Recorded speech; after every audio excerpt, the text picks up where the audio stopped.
క్లియర్గా తెలుస్తోంది. ప్రజలంతా కూడా చాలా స్తబ్దత కనిపిస్తోంది. ఆ ప్రాంతం అంతా పులివెందుల్లో ముఖ్యంగా చాలా సైలెన్స్ కనిపిస్తోంది. ఓవైపు అధికారులు విధించినటువంటి ఆంక్షలు ఒక కారణం అయితే, మరోవైపు రెండు పార్టీల్లో ఉన్నటువంటి కొంత ఒక ఉద్వేగభరితమైనటువంటి వాతావరణం కనిపిస్తుంది.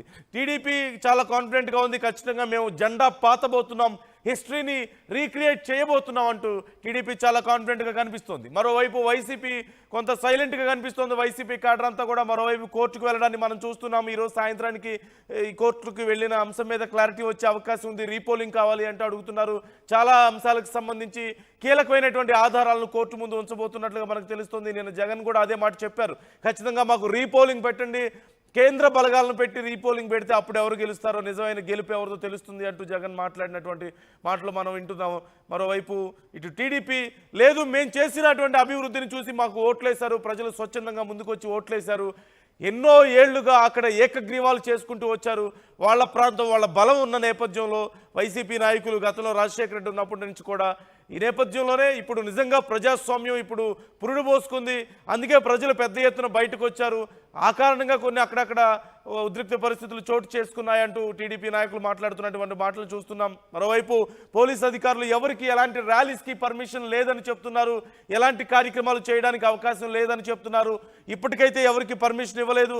ఒకవేళ ఫలితాల సమయంలో ఫలితాలు వచ్చిన తర్వాత ఎవరైనా పర్మిషన్ అడిగితే అప్పుడు పరిస్థితిని బట్టి మేము పర్మిషన్ ఇస్తామంటూ అధికారులు చెప్తున్నటువంటి మాట మనం వింటున్నాం.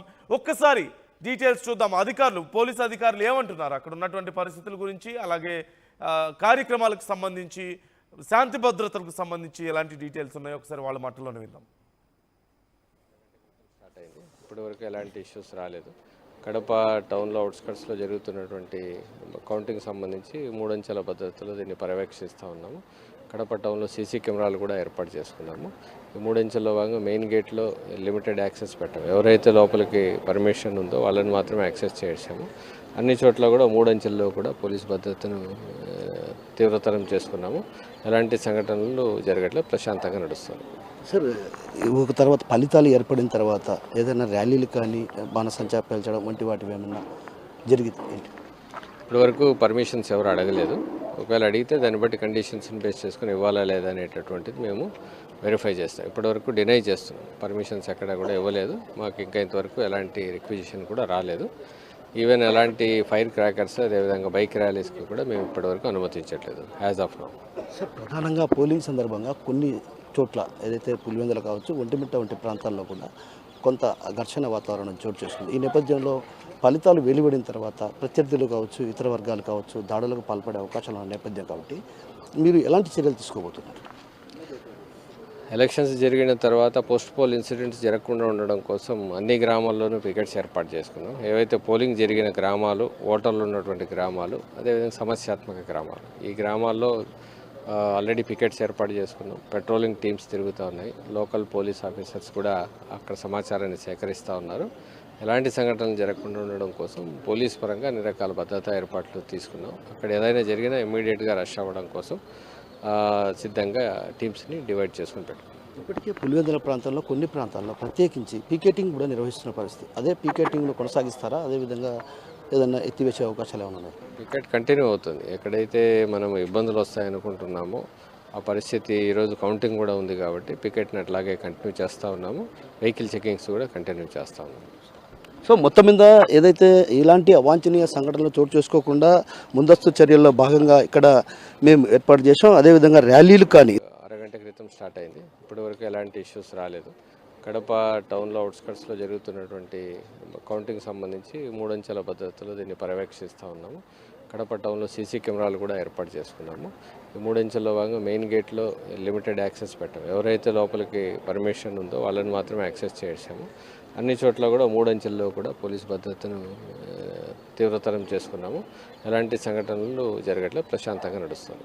సార్, ఒక తర్వాత ఫలితాలు ఏర్పడిన తర్వాత ఏదైనా ర్యాలీలు కానీ బాణసంచా పేల్చడం వంటి వాటివి ఏమన్నా జరిగింది ఏంటి? ఇప్పటివరకు పర్మిషన్స్ ఎవరు అడగలేదు. ఒకవేళ అడిగితే దాన్ని బట్టి కండిషన్స్ని బేస్ చేసుకుని ఇవ్వాలా లేదా అనేటటువంటిది మేము వెరిఫై చేస్తాం. ఇప్పటివరకు డినై చేస్తున్నాం, పర్మిషన్స్ ఎక్కడ కూడా ఇవ్వలేదు. మాకు ఇంకా ఇంతవరకు ఎలాంటి రిక్విజిషన్ కూడా రాలేదు. ఈవెన్ ఎలాంటి ఫైర్ క్రాకర్స్ అదేవిధంగా బైక్ ర్యాలీస్కి కూడా మేము ఇప్పటివరకు అనుమతించట్లేదు యాజ్ ఆఫ్ నౌ.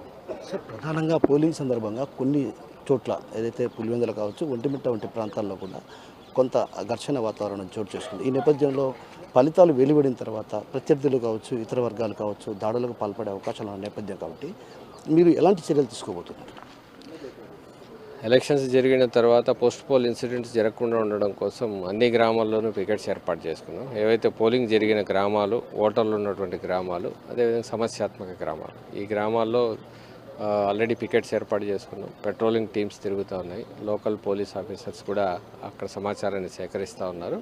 ఎలాంటి సంఘటనలు జరగకుండా ఉండడం కోసం పోలీస్ పరంగా అన్ని రకాల భద్రతా ఏర్పాట్లు తీసుకున్నాం. అక్కడ ఏదైనా జరిగినా ఇమ్మీడియట్గా రష్ అవ్వడం కోసం సిద్ధంగా టీమ్స్ని డివైడ్ చేసుకుని పెట్టుకున్నాం. ఇప్పటికే పులివెందుల ప్రాంతంలో కొన్ని ప్రాంతాల్లో ప్రత్యేకించి పీకెటింగ్ కూడా నిర్వహిస్తున్న పరిస్థితి. అదే పీకెటింగ్ను కొనసాగిస్తారా? అదేవిధంగా ఏదైనా ఎత్తివేసే అవకాశాలు ఏమైనా ఉన్నాయి? పికెట్ కంటిన్యూ అవుతుంది. ఎక్కడైతే మనం ఇబ్బందులు వస్తాయనుకుంటున్నామో ఆ పరిస్థితి ఈరోజు కౌంటింగ్ కూడా ఉంది కాబట్టి పికెట్ని అట్లాగే కంటిన్యూ చేస్తూ ఉన్నాము. వెహికల్ చెకింగ్స్ కూడా కంటిన్యూ చేస్తూ ఉన్నాము.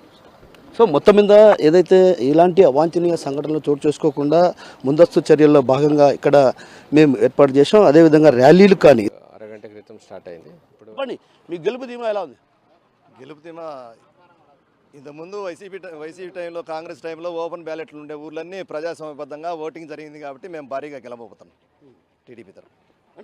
అంటే మీ మంత్రులు అందరూ కూడా బాగా కష్టపడి పనిచేశారు. మేము సూపర్ సిక్స్ గానే ఈ పథకాలన్నీ చంద్రబాబు నాయుడు మా ప్రభుత్వంలో పెట్టిన పథకాలన్నీ జనాల్లోకి పూర్తి స్థాయిలో వాళ్ళ ద్వారా తీసుకోగలిగినాం. ప్రతి ఓటర్ను కలగగలిగినాం. ఓటర్ను 4-5 సార్లు కలిసి కన్విన్స్ చేయగలిగినాం. వాళ్ళు అర్థం చేసుకోగలిగినారు. భారీగా టీడీపీ సైకిల్ గుర్తు మీద ఓటు వేసినారు. అంటే ప్రజలు కూడా ప్రధానంగా మీ వైపు ఆకర్షితులు కావడానికి ప్రధాన కారణాలు ఏంటంటే ఏంటి అసలు? వాళ్ళు చేసే వైసీపీ చేసే హరాస్మెంట్లు, అక్రమాలు, భూ అక్రమాలు, దందాలు ఇవన్నిటికే వాళ్ళు వ్యతిరేకించింది ఓటర్స్. మీరు చెప్పండి, గెలుపుపై మీ ధీమా?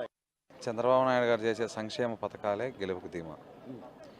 బీసీ సామాజిక వర్గాన్ని అభివృద్ధి చేయాలనే కోరిక చంద్రబాబు నాయుడులో కలిగింది కాబట్టి లోకేష్ గారు పట్టుదలగా ప్రతి కార్యకర్తను ముందుకు నడిపించి తెలుగుదేశం పార్టీకి ఓటేసి గెలిపించమని కోరారు కాబట్టి అందులో రాష్ట్రంలో జరిగే 2 జడ్పీటీసీ ఎన్నికలు వారు దీనిపైన దృష్టి పెట్టి ప్రతి కార్యకర్తకు దగ్గరికి వెళ్ళి సంక్షేమ పథకాల గురించి వివరించి రానున్న రోజుల్లో ఏ విధంగా బీసీ వర్గానికి మేలు జరుగుతుందో గమనించి దానివల్లనే ప్రస్తుతం ముఖ్య విజయం సాధించబోతున్నాం.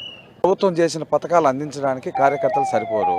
24,000 ఓట్లు ప్రతి కార్యకర్త దగ్గరికి వెళ్ళాలంటే కనీసం అంటే ఒక పంచాయతీ ఒక రోజు పడుతుంది, 13 పంచాయతీలు. అందువల్ల మంత్రులు, ఎమ్మెల్యేలు వాళ్ళే కార్యకర్తలుగా ముందుకు నడిచి విజయానికి. అన్న చెప్పండి, గెలుపుపై మీ ధీమా ఎలా ఉంది ఏంటి అసలు? 200% గెలుస్తున్నాం. ఎంత మెజారిటీ రాబోతుంది? 5,000 తక్కువ రాదు. అంటే ఒక రకంగా మంత్రులు, ఎమ్మెల్యేలు అందరూ కూడా ఒక్కసారిగా ప్రతి ఇంటికి అంటే ప్రతి గడప తొక్కారు, ప్రతి ఇల్లు వెళ్ళారు, ప్రతి ఇంటిలో 5 నిమిషాల పాటు గడిపారు. ఎలా చూడాలి అసలు?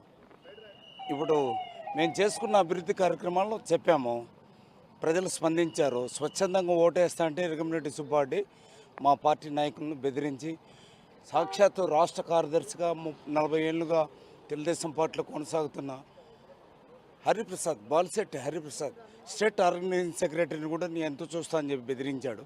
అదేవిధంగా గొల్లపల్లిలో లక్ష్మిరెడ్డి అనే నాయకుడిని బెదిరించాడు, నేను ఎంతో చూస్తా అని. దీంతో కొంత భయానక వాతావరణం ఒంటిమిట్ట మండలంలో నెలకొంది. కారణం ఏమంటే వాళ్ళు ఓడిపోతామనే భయంతో వాళ్ళు ఈరోజు ఈ బెదిరింపుల పర్వానికి దిగారు. మేము ఖచ్చితంగా గెలుస్తున్నాం. మా పార్టీ అధినేత చేసిన అన్ని అభివృద్ధి కార్యక్రమాలను ప్రజలను ఆకట్టుకునే, ముఖ్యంగా తల్లికి వందనం పథకం ఈరోజు రాష్ట్రంలో 67 లక్షల మంది విద్యార్థులకు విద్యా సౌకర్యం కల్పించింది. భారతదేశంలో ఎక్కడ లేని విధంగా 8,745 కోట్ల రూపాయల వ్యయాన్ని విద్యార్థులపైన కేటాయించడం ప్రప్రదంగా భారతదేశంలో ఆంధ్ర రాష్ట్రంలో జరిగింది. అంతేకాదు 4,000 రూపాయలు మేము చెప్పిన మాట మేరకు ఇవ్వడం జరిగింది. 3 సిలిండర్లు ఇస్తున్నాం. అదేవిధంగా రాబోయే రోజుల్లో ఖచ్చితంగా మేము చెప్పిన శ్రీశక్తి పథకం మేరకు